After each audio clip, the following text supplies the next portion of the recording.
Fala pessoal, sejam todos muito bem-vindos a mais um episódio do Pod Raiz. Hoje um episódio especial, nós vamos falar sobre basicamente dois temas. Um episódio diferente, a gente não costuma falar de dois temas numa vez só, mas hoje a gente tem motivo para isso. A gente está aproveitando o Congresso Brasileiro de Medicina de Emergências, a reunião aqui. Sequestrei duas colegas brilhantes após a apresentação das duas, que participaram da mesa redonda, já vou dizer quem são. Sequestrei a minha querida R2 para substituir hoje a Luísa Brown, que já foi de volta para a Vitória. Então, sem mais delongas, vamos lá. Deixa eu fazer as apresentações na mesa. Comigo hoje, nossa co-host substituta, doutora Larissa Sena. Bem-vinda, Lari. Obrigada. Espero estar ao nível, de Luísa, que é muito experiente já nessa questão de fazer podcast. Mas com certeza estará lá.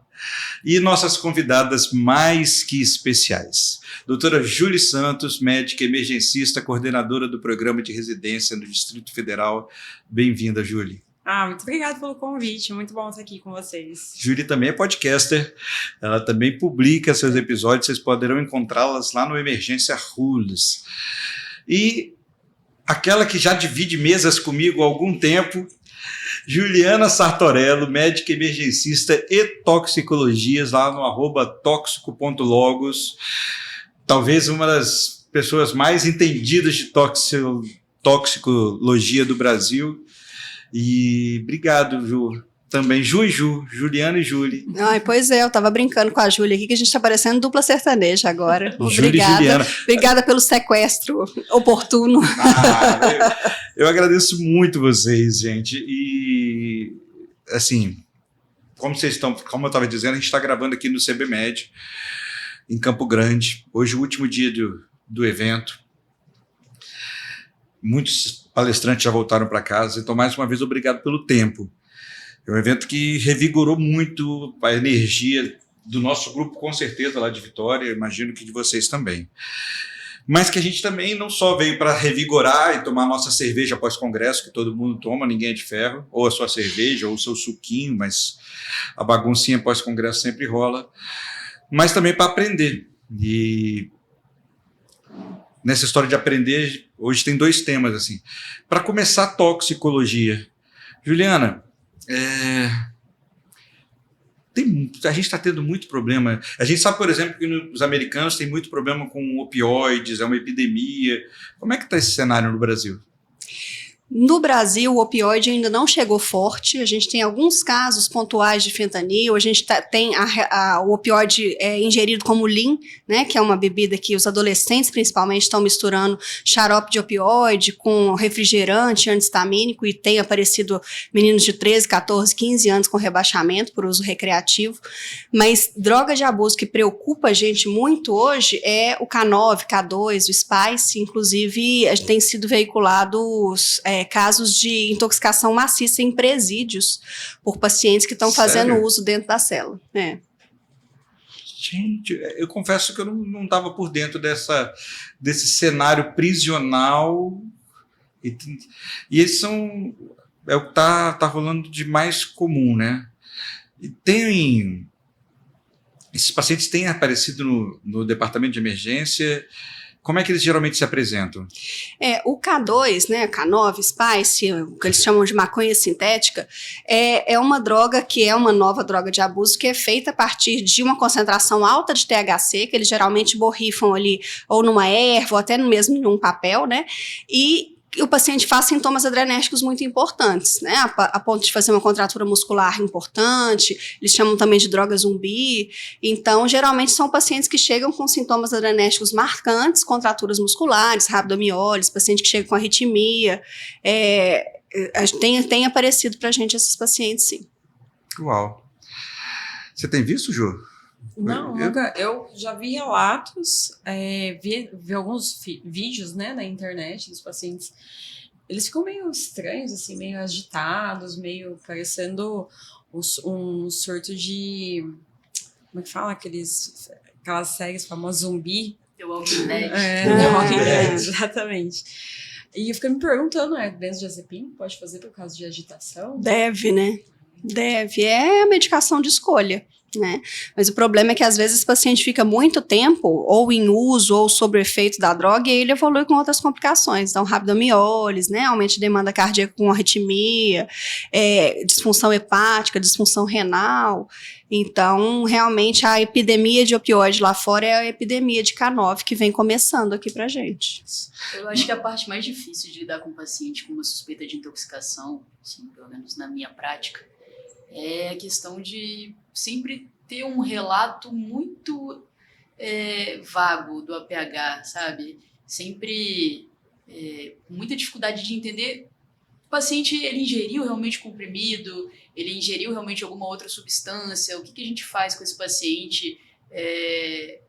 Qual você acha que é a melhor forma da gente lidar com essa falha, né? Tanto de comunicação ou realmente de ter alguém presente no momento onde o paciente estava fazendo, né, a ingestão dessa substância. Essas intoxicações indiferenciadas, né? Às vezes a gente não sabe o que foi, né? Mas tá bem na cara que é um tóxico, alguma coisa. O problema maior é que, na grande maioria das vezes, esses pacientes são super tratados, porque o foco é muito mais no intoxicante do que no paciente. Então, se um paciente tem, por exemplo, um relato de que fez uso de chumbinho, mesmo que ele esteja assintomático, ele vai ganhar lavagem, vai ganhar carvão, pode ganhar inclusive atropina sem sintomas. Então, a gente tem que ter um olhar cuidadoso para esse paciente e entender quais são os sintomas que o paciente apresenta, se ele tem sintomas ameaçadores à vida, tratar esses sintomas ameaçadores à vida e descobrir qual que é a substância é uma pergunta secundária. Então, a maior parte das iatrogenias que a gente tem em toxicologia são porque a gente se fixa no intoxicante e não enxerga o paciente que está na nossa frente. Essa frase é forte. Descobrir a substância muitas vezes é secundário. Na maior parte das vezes. Eu gosto de frases, né? Cortes. Eu gosto, eu solto umas frases malucas de vez em quando, mas essa não tinha vez. Essa eu vou roubar. Vou roubar. Está autorizado. Segundo Sartorello,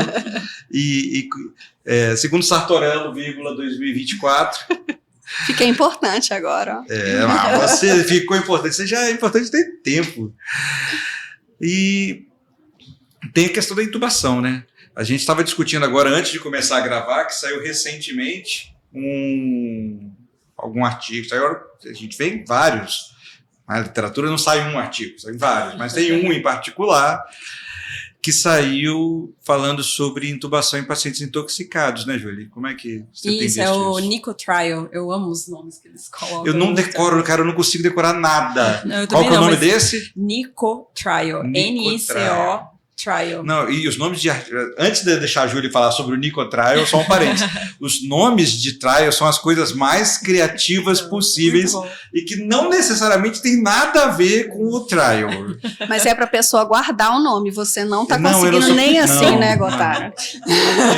Minha culpa, minha máxima culpa. Uma missão. Exatamente. Uma missão, né? Não, mas a gente está falando do mesmo trial. Isso. Fala aí pra gente. Foi então história. Um estudo randomizado, né, e de intervenção. Então ele acompanhou, prospectivo, multicêntrico, foi feito na França, e aí acompanhou 2 braços, né, de tratamento dos pacientes. Em um dos braços ele pediu para fazer a intervenção como tratamento conservador. Então eles selecionavam os pacientes com um Glasgow menor do que 8. E aí, nesse grupo, era orientado que o paciente não fosse entubado, a não ser que o paciente tivesse riscos claros, né, de proteção de via aérea, vômitos, insuficiência respiratória, bradipneia.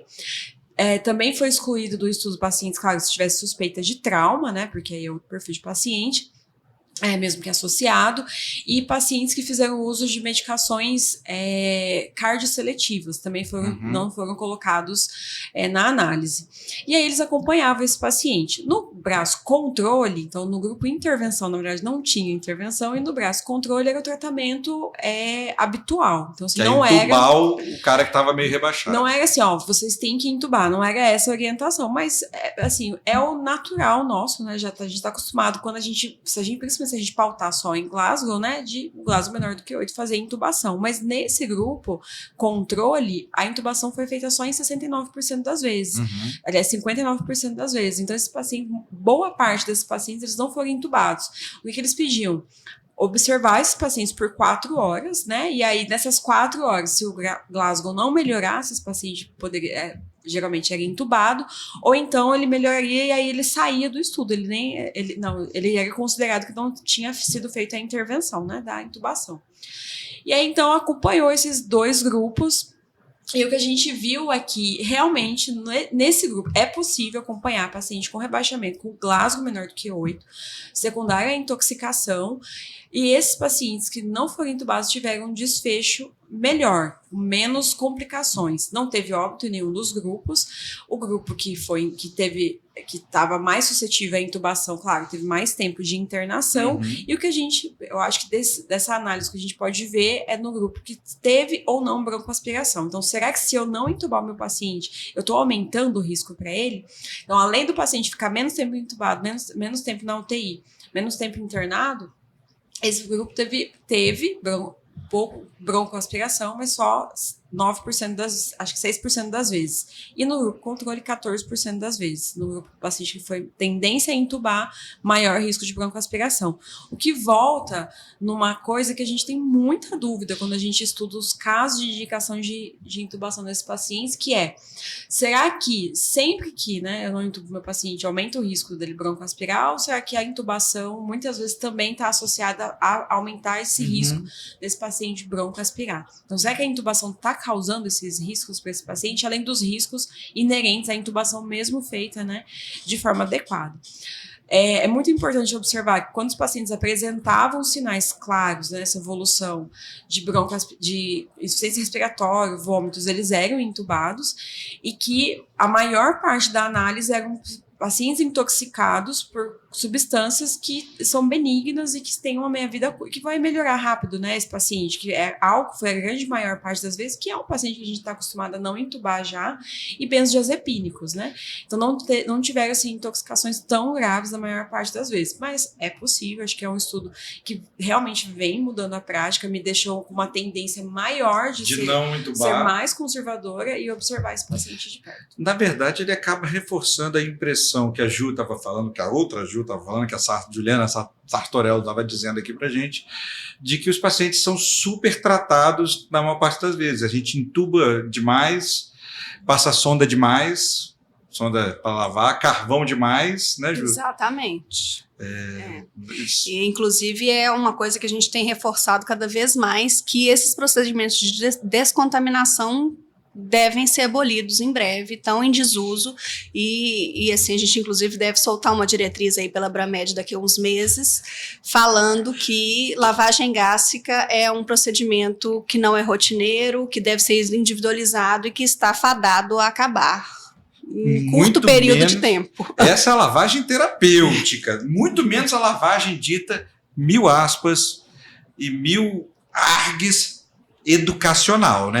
Essa aí, pela outra, já é do ponto de vista ético, né? Vou passar uma sonda para aprender, para ver o que não vai... Aí piorou ainda, né? Exatamente. Interessante para a gente pensar até onde, né, realmente aquela conduta é boa para o paciente, até onde aquela conduta, na realidade, está sendo só para acalmar o coração do emergencista que tem, né, às vezes, pesa a mão para um lado. Foi muito o que a Júlia estava falando hoje na palestra dela, sobre a gente ir calculando, né, qual é a melhor rota de acordo com a experiência que a gente vai ganhando, de acordo com os estudos que a gente vai lendo. É isso. E isso é muito nítido, porque a gente vê, muitas vezes, a gente passa orientação para o médico, pelo telefone, na telemedicina, no Ciatox, e ele fala assim, mas então eu não vou fazer nada? Aí, então a gente fala, monitoriza, posiciona o paciente e reavalia, mas então eu não vou fazer nada. A gente, se Deus quiser, para o bem do seu paciente, não faça nada nesse caso. Fazer nada, primeiro que já é uma intervenção, você observar o famoso primo non nocere, né? Primeiro, não causar dano. Fazer nada pode ser já uma ótima intervenção. Exato. Segundo, vigiar o paciente também é uma intervenção, porque também não é fazer nada e mandar ele embora. Né? Vigiar, reavaliar, individualizar. Exato. Isso é fundamental. E a gente, assim, forçando a barra aqui um pouquinho, mas sem perder a oportunidade de falar com suas duas lindas que já estão sequestradas num pós-CBBET, final do dia. A gente está gravando agora, são 18 horas. A gente tem uma reunião daqui a pouco, todo mundo, de outro assunto, nada a ver com podcast, mas aproveitando para não perder a deixa, ocasionalmente, não é comum, esses pacientes podem vir além de estar intoxicados, podem sofrer traumas ou vomitar de forma maciça. E uma das maiores especialistas em intubação nessas condições extremas aqui do país é a Julie. E a gente tem o protocolo SALAD aí, né, Julie, para essas intubações que a gente vai fazer de via aérea inundada, seja de sangue, de secreção, de vômito. E, embora isso não seja tão comum com pacientes intoxicados, mas às vezes pode acontecer, e forçando a barra para poder caber no episódio, porque aqui a gente fala mesmo quando a gente força a barra, eu queria que a Júlia falasse um pouquinho do SALAD para a gente. O que é o SALAD? Conta para a gente. Muito legal, amo falar sobre qualquer tema da via aérea. O SALAD, então, é uma técnica criada por um médico anestesista americano, né, que é o Ducanto. Ele mais alguns colegas paramédicos fizeram a primeira descrição, que é voltada para esse paciente que você precisa entubar e ele está realmente vomitando muito, com muita secreção na via aérea. Não é aquele pouquinho de secreção que fica assim, que faz uma piscininha que você aspira e ok, não. Não é aquele pouquinho de catarro, não. É a secreção vindo que não para. Tipo um anticolinesterase sem atropina. Tipo chumbinho sem atropina, exatamente. Então, nessa técnica, é uma técnica de contenção de danos, né? Então, não é uma técnica de prevenção. O ideal é você tratar quando o paciente precisar de antídoto e se você, enfim, fazer para não deixar o paciente broncoaspirar. Mas se ele já está nessa condição, então ele já está vindo muita secreção na via aérea, provavelmente ele já aspirou alguma coisa. E aí a gente vai entrar como contenção de danos e com uma tentativa de garantir essa laringoscopia e intubação com uma tentativa só, para otimizar, então, a sua laringoscopia, contenção de danos e otimização de laringoscopia. É basicamente deixar um aspirador na entrada do esôfago, aspirando continuamente para não deixar essa secreção ir se formando. Então, com essa técnica, você vai laringoscopar, entrar com o aspirador, né? Se você estiver usando o vídeo laringo para não sujar a câmera, né, e não te atrapalhar, entrar com o aspirador primeiro, laringoscopar, aspirar tudo que você conseguir, inclusive aspirar a traqueia, contenção de danos, para diminuir a secreção dentro da via aérea.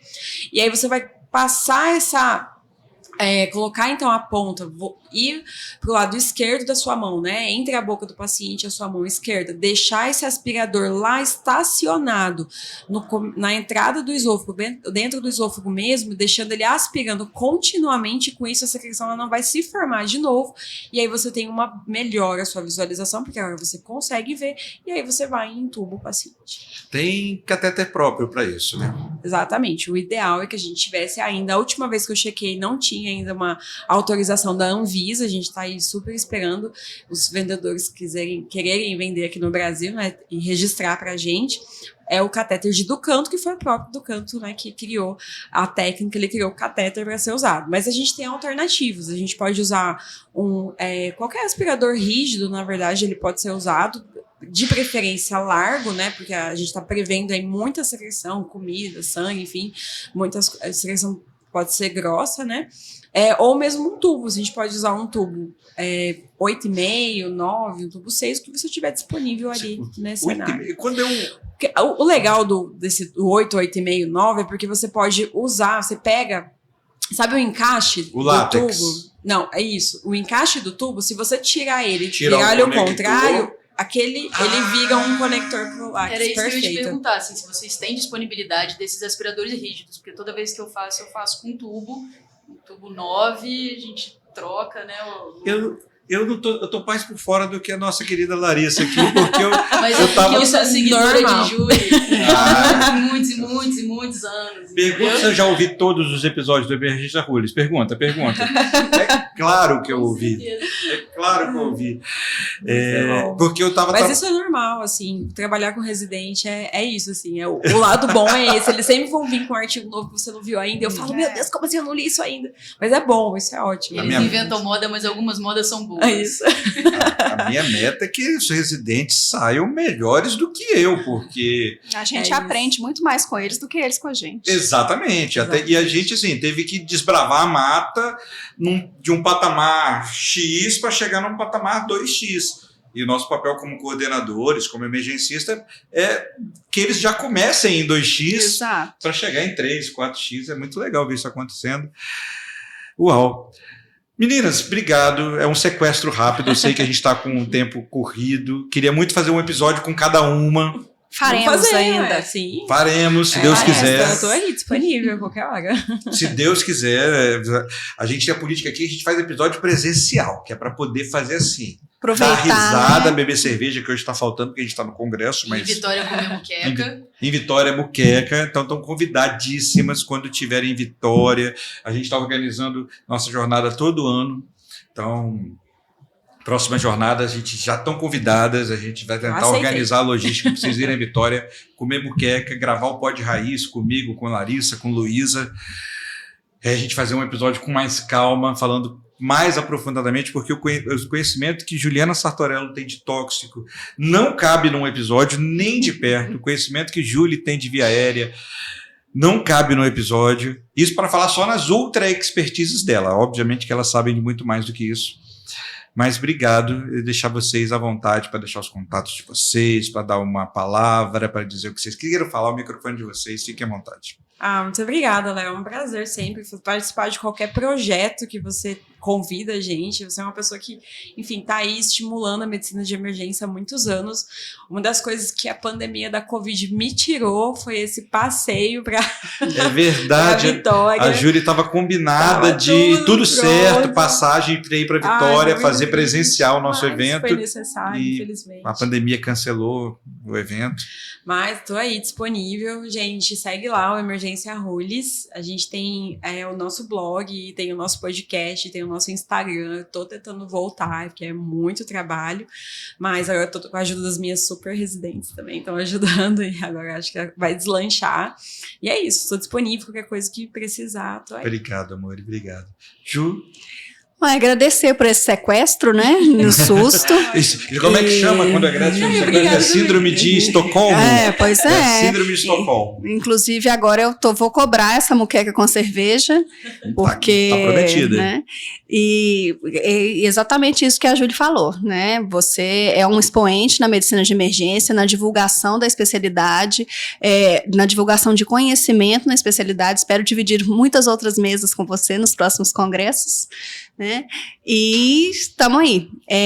Quem quiser saber sobre tóxico, né, tem o @toxicologos, que é o meu Instagram, e sempre com qualquer dúvida, tem o Ciatox Minas Gerais, tem 32 Ciatox no Brasil, que estão super disponíveis para ajudar vocês no manejo do paciente intoxicado. Fantástico, obrigado. Lari, deixa seu recado aí também.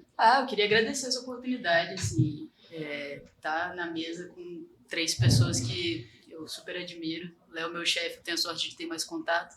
Mas Júlia, falei para ela já na fila do rolê que foi a primeira página de medicina de emergência que eu segui na vida. E, assim, eu acho que se eu tô aqui é um pouquinho dela também. Então é uma honra estar sentada na mesma mesa que Júlia. E Ju, conheci mais recentemente, mas também... tem um trabalho incrível e eu tô esperando... Daqui a pouquinho você vai estar lá com a gente, né? O meu optativo vai ser com ela, eu tô esperando esse momento chegar para poder aprender muito com ela. E obrigada. Só qualquer coisa também, né? Só me seguir no Instagram, @LarissaSena, que eu vou aproveitar. Com certeza. @LarissaSena. A gente vai botar. Depois vou pedir para o editor botar o tema da vitória. E agradecer a oportunidade, gente. Muito legal ter essa conversa. Obrigado, meninas. Vocês são 3 rainhas divas. Obrigada. Galera, obrigado por terem assistido, ouvido mais esse episódio. Sabem como achar @Emergência Raiz. Mandem sugestões, sinais de fumaça, bomba correio, tapete voador. A gente está aceitando qualquer coisa. Vai ser um prazer ter vocês com a gente. Um beijo e tchau. Tchau.